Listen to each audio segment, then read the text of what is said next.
Hello दोस्तों, मेरा नाम मुकुल है। मैं एक इंजीनियर हूँ और अभी फिलहाल में ही एक नौकरी भी लगी है। नौकरी लगते ही घर वालों को अब मेरी शादी की जल्दी हो गई है। मेरे मना करने पर भी वो रिश्ता देख रहे थे। मम्मी के किसी पहचान वाले से एक रिश्ता आया। मम्मी को रिश्ता बहुत अच्छा लग रहा था। लड़की भी अच्छी थी। उस लड़की की तस्वीर मम्मी ने मुझे दिखाई। मैंने एक नजर देखी और कहा कि मम्मी, आपको शादी की इतनी जल्दी क्यों है? लेकिन मम्मी नहीं मानी। बोली, इस शनिवार लड़की को देखने जाना है। मुझे पता था मम्मी नहीं मानेगी, इसलिए मैंने ज्यादा मना नहीं किया। हम लोग सुबह 10 बजे लड़की वालों के घर पहुंच गए। हमारे ही शहर में वो रहते थे। हम सभी हॉल में बैठे थे। तभी रोशनी चाय लेकर आई।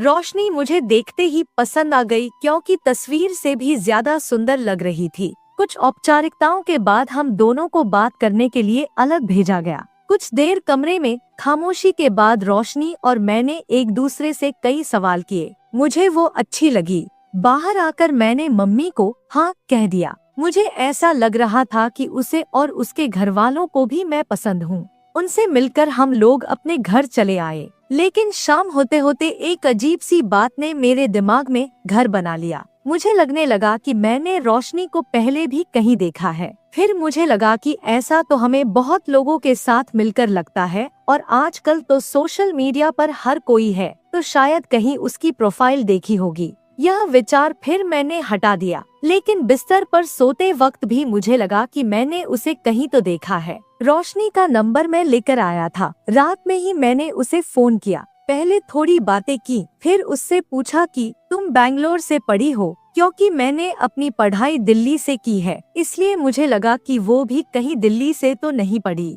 उसने मना कर दिया। बोली, नहीं, बैंगलोर कभी कभी ही जाती हूँ। बात देखा जाए तो बहुत छोटी थी, लेकिन अब वो खटक रही थी। मुझे कुछ याद नहीं था, लेकिन ऐसा लग रहा था कि पता नहीं कैसे, पर मैं बस जानना चाहता था कि मैंने उसे कहाँ देखा है। रोशनी से एक दो बार और मिलने पर मुझे यकीन सा होने लगा कि मैंने इसे जरूर इससे पहले कहीं तो देखा है। मैंने रोशनी से बहुत सवाल किए। उससे पूछा कि क्या वो मुझसे पहले किसी से प्यार करती थी या उसका कोई बॉयफ्रेंड था। रोशनी ने मना किया। कहा, फ्रेंड थे लेकिन बॉयफ्रेंड नहीं था। रोशनी बहुत सुंदर थी। अब मुझे यह लगने लगा कि वो मुझसे झूठ बोल रही है। मैं उससे मिलता और बातें भी करता था, लेकिन अभी भी वही सवाल था कि मैंने उसे कहाँ देखा है। फिर मैंने अपने सभी दोस्तों को रोशनी की तस्वीर दिखाई, यह कहकर कि मेरी शादी होने वाली है। मैं यह भी सोच रहा था कि शायद किसी और ने भी रोशनी को देखा हो, क्योंकि वो सब भी मेरे साथ ही पड़े हैं। लेकिन किसी ने कुछ नहीं कहा। बहुत दिनों की इस परेशानी को मैंने हल करना चाहा।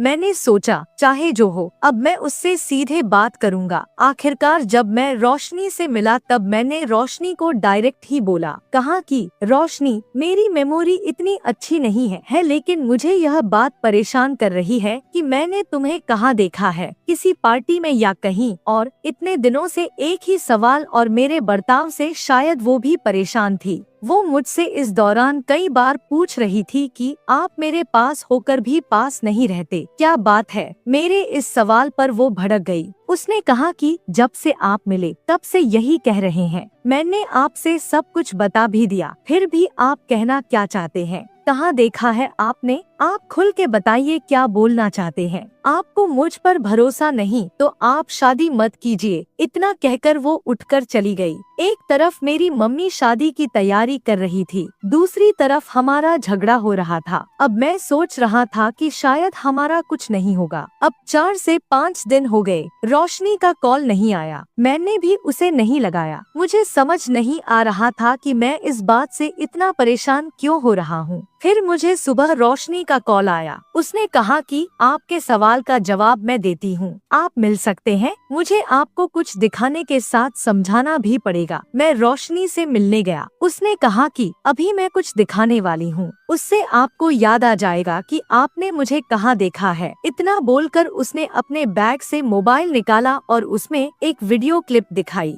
वीडियो में मैं था। जब मैं कॉलेज के लास्ट ईयर में था, तब एक रेस्टोरेंट में 3 से 4 4 लड़कियां बेवजह मेरी टेबल पर आ गई थी। मुझे कहने लगी कि मैं उनकी फोटो ले रहा हूँ। मैंने मना किया तो उनसे बहस हो गई। रोशनी बोली कि मैं उस समय बेंगलोर अपनी कजन बहन के पास गई थी। वो सोशल मीडिया पर प्रैंक वीडियो अपलोड करती थी। उस समय मोबाइल मेरे हाथ में था और मैं वीडियो बना रही थी। तुम्हारे बाल उस समय बड़े थे और करीब 4 साल पुरानी बात हो गई, इसलिए मैं तुम्हें पहचान में नहीं पाई। वो प्रैंक था, वहाँ सब जानते थे, रेस्टोरेंट वाले भी। वीडियो खत्म होते ही हम तुम्हें सॉरी भी बोलते, लेकिन तुम तो बहुत डर गए थे। तुम्हारी तो बोलती ही बंद हो गई थी और उठकर चले गए। तुम्हें लगा यह सब सच था। तुम बहुत ही सीधे हो, तुम्हारे साथ कभी ऐसा नहीं हुआ होगा, इसलिए शायद तुम्हें वो बातें अभी तक याद है। हमें वीडियो थोड़ा लंबा चाहिए था और कुछ मिनट में हम तुम्हें बता ही देते, लेकिन हमें भी नहीं पता था कि तुम इतने घबरा जाओगे। उस दिन हमें भी लगा कि हमने सही नहीं किया, हमारी वजह से तुम इतने जो घबरा गए थे। फिर दीदी इस तरह का कुछ करने में अब स्पेशल ध्यान रखती है कि कोई इतना परेशान न हो जाए। हम अपने मजे के लिए किसी को परेशान नहीं कर सकते, यह हमें उस दिन एहसास हुआ था, इसलिए दीदी ने तुम्हारा वीडियो भी अपलोड नहीं किया था। तुमने उस दिन बोला तो मुझे भी याद आने लगा कि शायद तुम वही हो, और दीदी के पास तुम्हारा वीडियो पड़ा था तो मैंने उसी से यह लिया है। उसकी बातें सुनने के बाद मैंने कहा कि हाँ, मेरी नजर तुम पर एक बार गई थी जब तुम वीडियो बना रही थी, इसलिए वही अटक गई थी। लेकिन ऐसा मजाक करना अच्छा नहीं है। मैं तो कई दिनों तक सोचता रहा कि तुम सब बेवजह मुझे पिटवाने वाली थी। तुम्हारी कजन की शक्ल तो मुझे अच्छे से याद है। रोशनी यह सब बताकर हंसने लगी, बोली लगता है अभी तक हम आपके सपने में आते हैं, इसलिए हमको अभी तक आप भूले नहीं। रोशनी हंसते हुए बोली, मुझे कहाँ देखा है यह पूछे जा रहे थे, लेकिन खुद का यह किस्सा नहीं बताया कभी, नहीं तो मुझे याद आ जाता। रोशनी तो बस हंस ही रही थी। उसने पूछा शादी तो करोगे न? मैंने बोला अब तो जरूर करूँगा, और तुम्हें और तुम्हारी बहन दोनों को परेशान भी करूँगा। रोशनी ने वहीं से वीडियो कॉल किया अपनी बहन को। फिर वो दोनों मेरा मजाक बनाकर हंसते रहे। उसकी बहन बोली कि जीजा जी सारी जिंदगी के लिए अपनी मुट्ठी में आ गए, अब जीजा जी ने ज्यादा परेशान किया तो उनका वीडियो वायरल कर देंगे। अब मुझे मेरे सारे सवालों का जवाब मिल गया था। आज के इस सोशल मीडिया और वायरल वीडियो के दौर में हर किसी को यह ध्यान जरूर रखना चाहिए, किसी का वीडियो उसकी मर्जी के बिना अपलोड नहीं करना चाहिए। तो दोस्तों, इस कहानी के सभी पात्र और घटनाएं काल्पनिक हैं। इसका किसी भी व्यक्ति या घटना से कोई संबंध नहीं है। यदि किसी व्यक्ति से इसकी समानता होती है तो यह एक मात्र संयोग है। तो दोस्तों, यह थी हमारी आज की रहस्यमय कहानी। आपको सुनकर कैसी लगी हमें कमेंट करके जरूर बताइए, और आपसे निवेदन है कि अगर आप हमारे चैनल पर नए हैं तो कृपया हमारे चैनल को सब्सक्राइब करें और हमें सपोर्ट करें। हम आपके लिए ऐसे ही सस्पेंस से भरी रहस्यमय कहानियाँ लाते रहेंगे। तब तक के लिए धन्यवाद दोस्तों।